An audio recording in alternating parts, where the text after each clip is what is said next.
Ser historiador não é bem isso. Ser historiador é dedicar-se à pesquisa e buscar a teoria, né? Os fundamentos teóricos da história, que a história não é dizer assim, o príncipe de Joinville chegou, nunca veio aqui, ou aquele palácio não era do príncipe de Joinville. Isso não é história.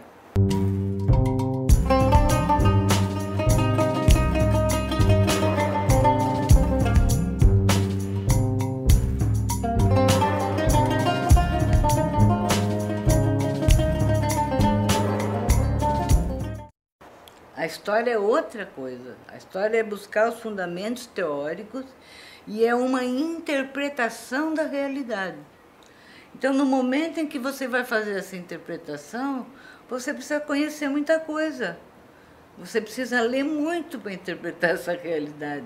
E nem sempre a gente interpreta da forma que os outros aceitem.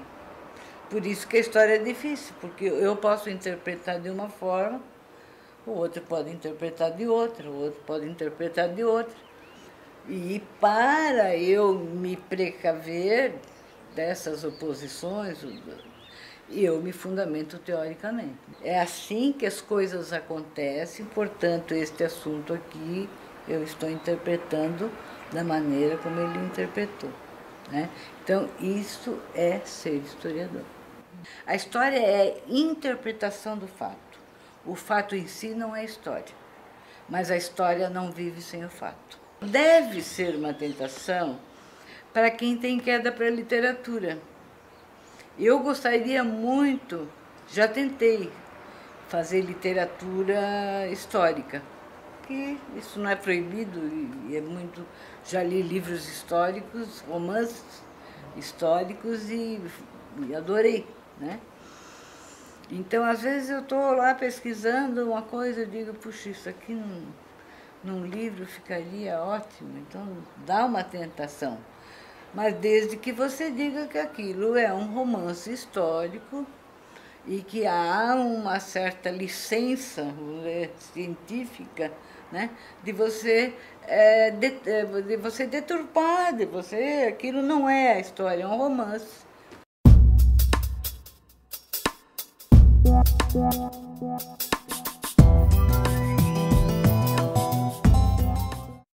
Não, é claro que não. Eu acho que nenhuma colonização é um conto de fadas, no mundo inteiro, né?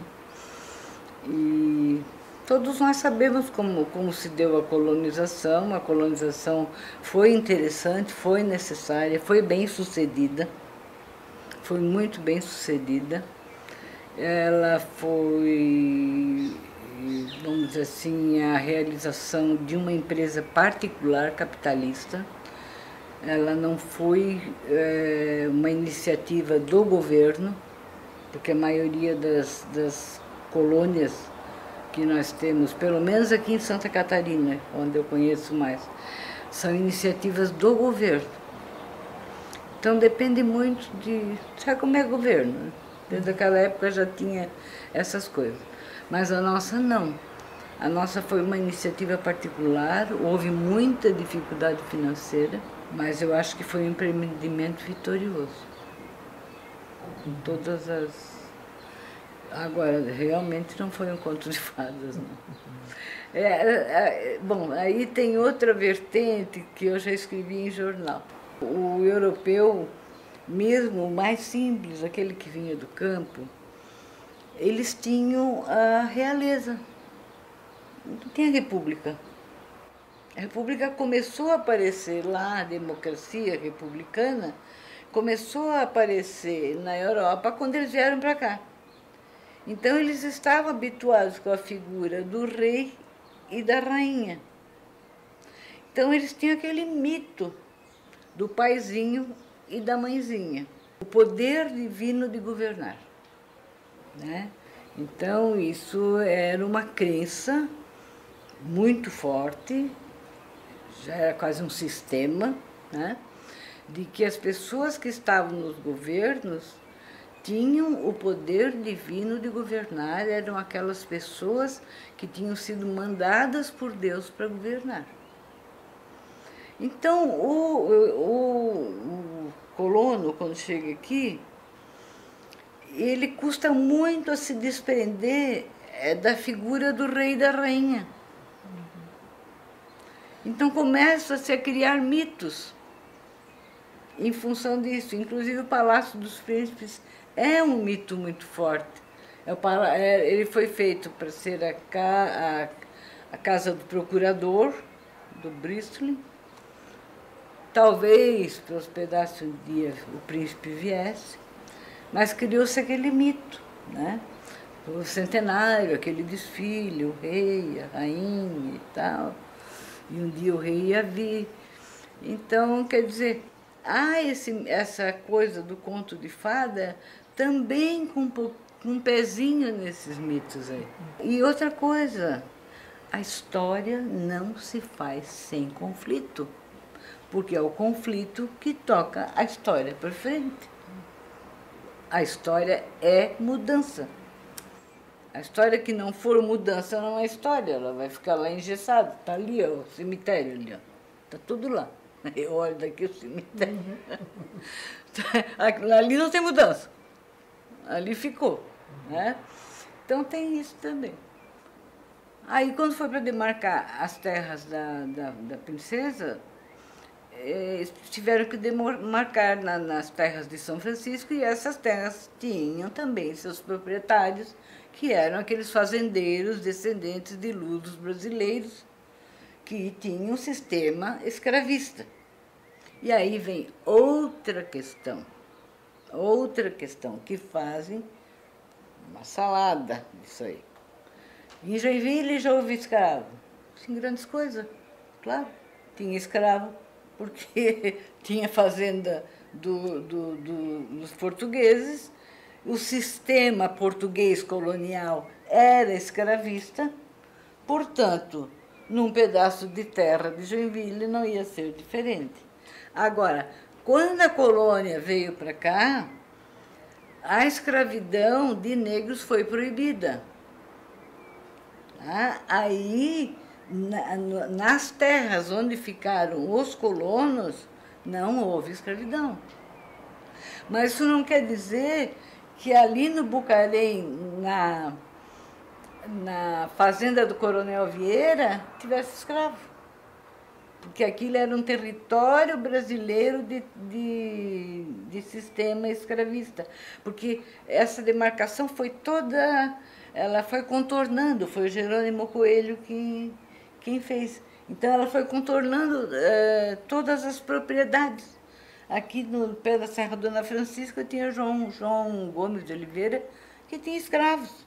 Mas isso não quer dizer que houve escravidão na colônia Dona Francisca.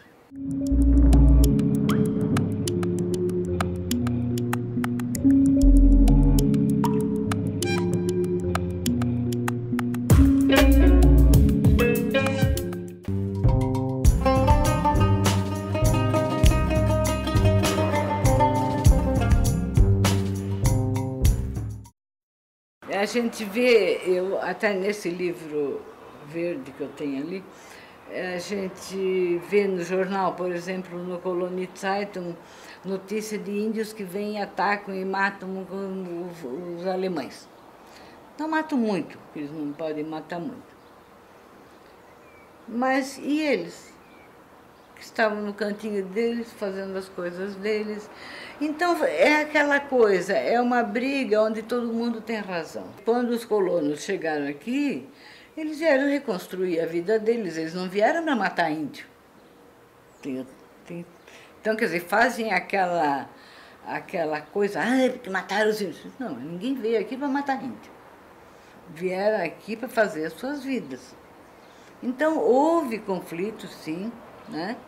Mas no sentido da sobrevivência. Agora, mataram o índio, foram cruéis. Mais para cima, para a serra, depois quando espalharam a colonização, Aí sim contrataram os capitães de mato que perseguiam índios. Eu até, porque nesse livro que eu escrevi tem só coisa de alemão. E tem uma citação de um assassinato que os índios assassinaram os alemães. Mas na outra página, o que eu fiz? Coloquei os capitães de mato matando os índios. Porque eu digo, o historiador, ele tem esse dever de mostrar os dois lados. Então, tinha um capitão de mato que dizia assim, pegar índio é bom, porque passa nele, corta igual banana. O indígena chegava pouco aqui, chegava muito pouco, o indígena. E o negro eram aqueles que já estavam na cidade, vinham de São Francisco. Inclusive, há uma manifestação, quando houve uma peste muito grande aí, houve um escravo, o nome dele era Antônio Nero, e esse escravo ajudou a salvar muitas vidas, por causa dessa epidemia que deu na chegada de um navio. E eles fazem uma homenagem ao Antônio Nero e pagaram a liberdade dele. Quer dizer, há casos, quer dizer, esses casos ninguém conta, tá? Porque eles gostam de mostrar a ruindade só.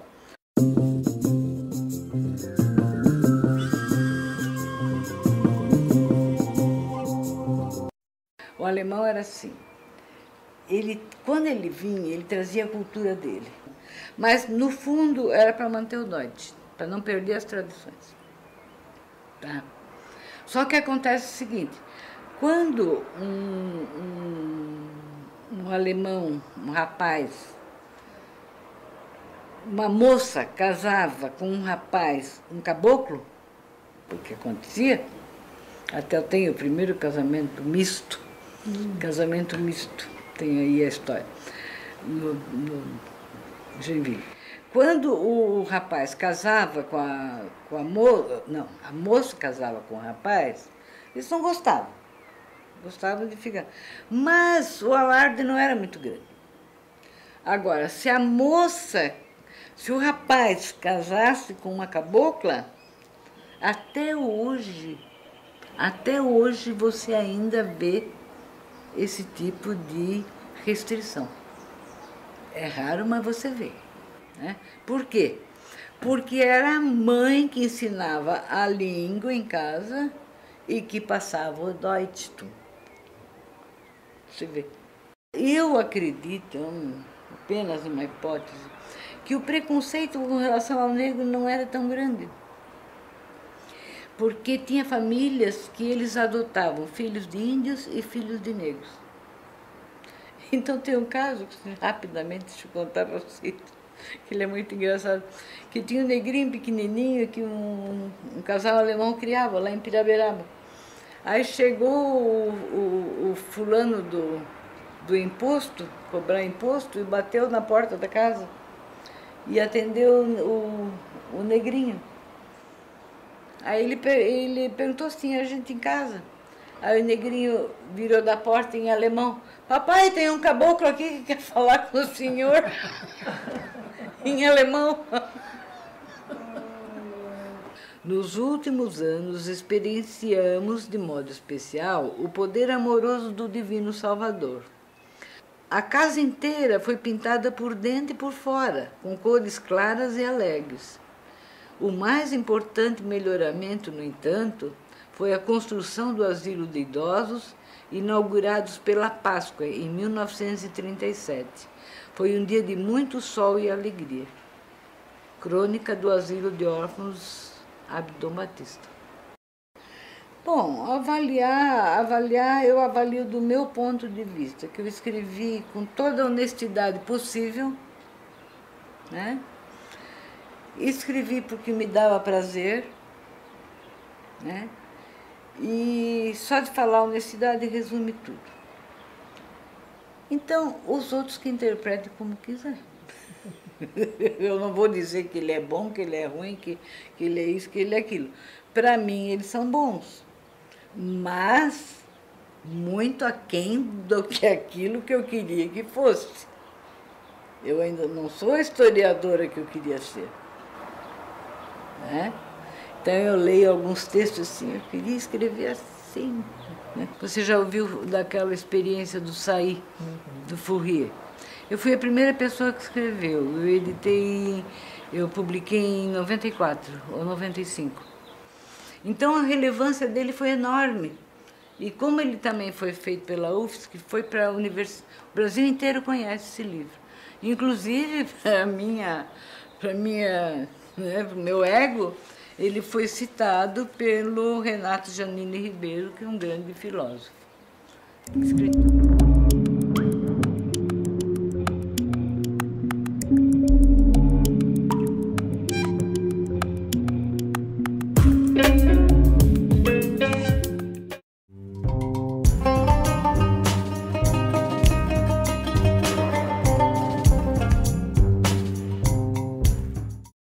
Esse aqui é a história do Lar Abdon Batista.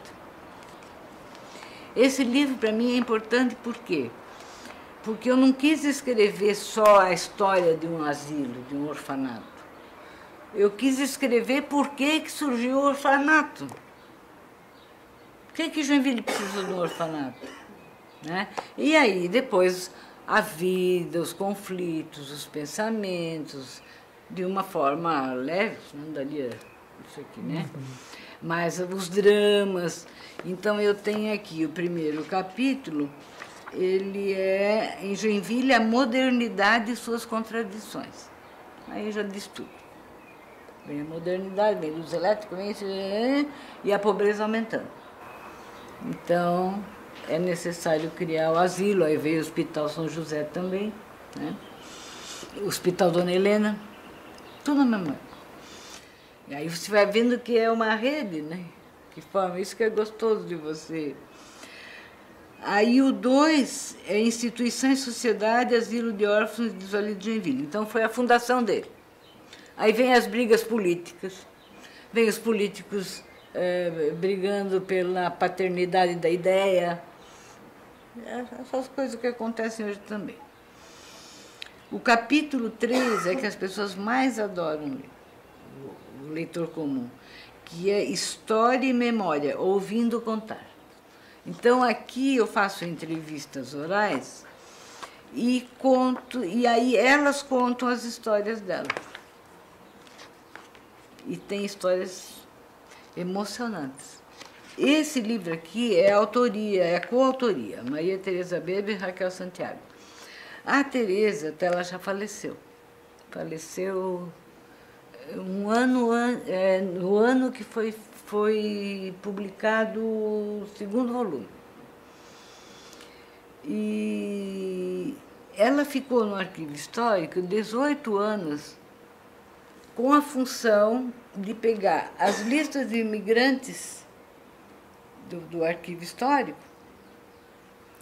e vinha tudo em alemão. E essas listas vinham dentro do navio. Então, o comandante do navio entregava para a direção da colônia. E a direção da colônia conservou tudo isso, muita coisa.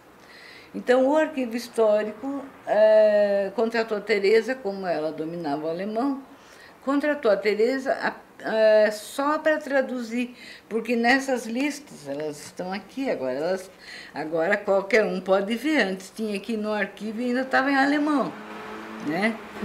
O livro do Ficker, o Carlos Ficker, tem alguma parecida, não tem?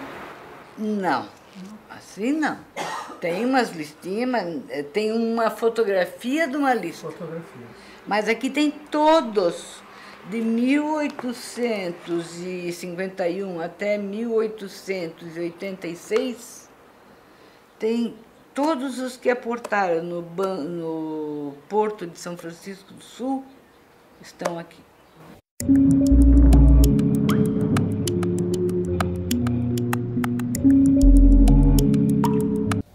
Então vem o sobrenome, o nome, a idade, a profissão, a cidade, a região, a religião, tudo que a pessoa fazia lá. Os filhos. Então, pessoa que faz pesquisa ou que quer algum dado, tem aqui. Mas para não ficar um livro chato, para a gente juntar o útil ao agradável, O que a gente fez? Então, Tereza, você fez essa tradução, mas é uma relíquia. Mas agora nós vamos montar um livro, e um livro que as pessoas queiram ter. E esse é o livro, objeto de desejo de muita gente. Por quê?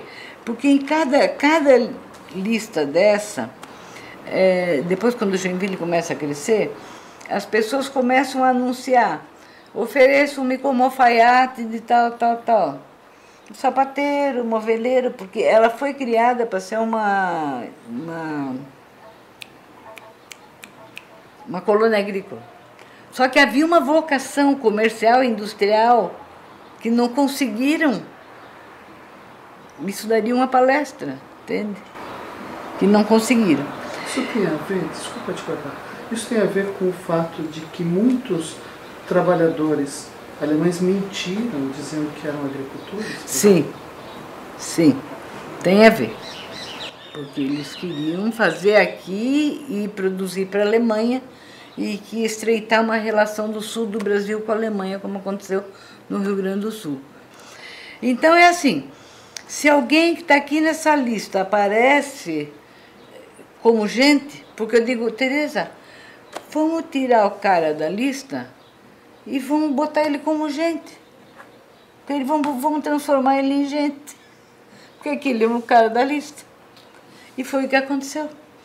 E, além de tudo, colocamos textos relativos, mas tudo sempre tentando colocar de acordo com aquela época, com aquele navio, os anúncios que saiu no Kolonie Zeitung. Então, aqui tem anúncios muito engraçados. Esse eu estou colocando no site. Governador, vou obedecer-lhe porque é o senhor quem comanda o governo. Mas eu irei em cada uma dessas indústrias e direi para seus diretores que, por sua ordem, teremos apenas 2.500 watts de energia e que outra metade ficará com Blumenau. O Coronelismo Urbano em Joinville, para mim, é o meu livro mais importante. Tá? Por quê? Porque, na verdade, você não fala em coronelismo no sul, você fala em coronelismo no norte e no nordeste. Né? Mas eu parti de um conceito de um historiador muito, Vitor Nunes Leal, que eu acho que até morreu esse tempo, velhinho, né?